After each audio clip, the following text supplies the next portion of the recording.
yeah. What exactly is the longitude and latitude of that dick?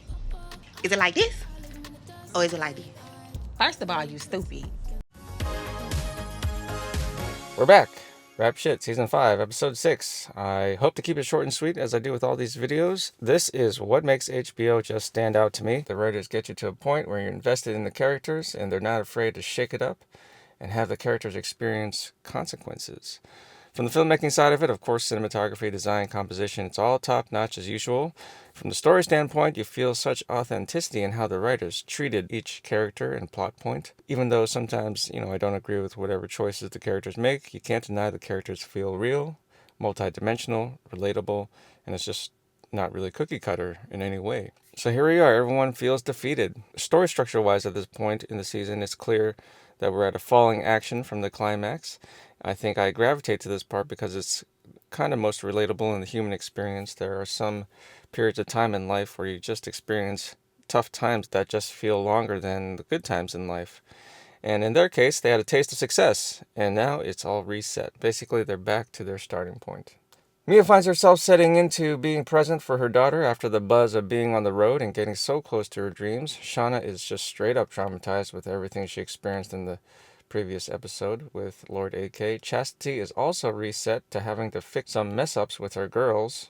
Chastity, again, is literally the strongest character in the show. The performance, the nuance, every choice the writers, directors, and actress makes creates this multi-dimensional character who is a real force on the screen, just steals the show and just leaves such a deep impression with every episode. Her storyline is really the most gut-wrenching to me because it's just so sad. We get this cool scene of her handling her business. Of course, it's showing that she's a badass.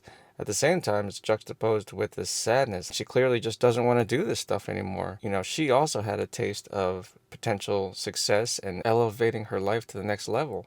This ain't the life I want.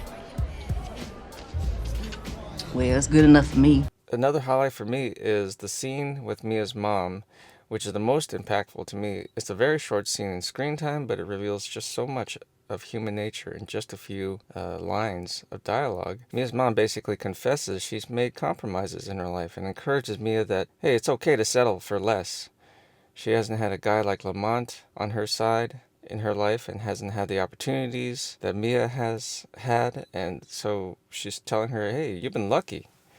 Which, isn't necessarily wrong, but the subtext that is being communicated is she did the best with her life. She's entitled to enjoy being with low-quality, broke men. And she's telling me, I've made the most of my life by settling for less, so leave me be. You should try some of that for your life, too, and be grateful. Which Mia feels it's justified to share about wanting more, but her mom is essentially unable to encourage her or cheer her on even a little bit, due to being knocked around in her life from her weaknesses, which have made her settle for less.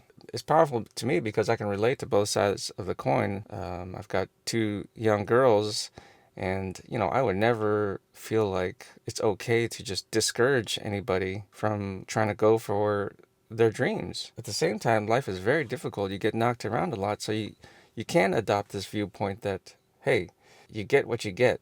You don't complain, and you just muscle through life. This is kind of what this episode in the show is all about to me, is this tug of war with these ideologies. It's about how you fight through life's up and downs while you go for your dreams and not letting you be pulled down by your past traumas. Every person is dealing and coping with their traumas. They live with their contradictions. They battle through their doubts with this drive in their life, feeling that they deserve the life that they want. Anyways, I'm definitely feeling this show at this point. Kudos to the writers for this season.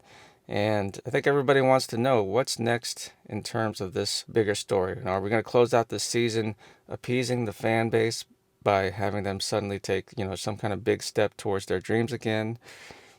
Or is it just going to be like a small glimmer of hope that closes out the season more on a down note, but still giving some hope? Or maybe it's just going to get worse for all of them and leaving the season in a really sad state. That'd be too ballsy of a move, I think, for the showrunners. I think the showrunners would want us to feel there's some kind of light at the end of the tunnel. I'm not sure what I would prefer as a viewer, but anyways, that's all I got for now. Share your ideas in the comments. Don't forget to like and subscribe. Really appreciate all of you guys watching, and I'll see you in the next video where we break down some of the filmmaking artistry of Rap Shit Season 2, Episode 7. Thanks for watching. Bye!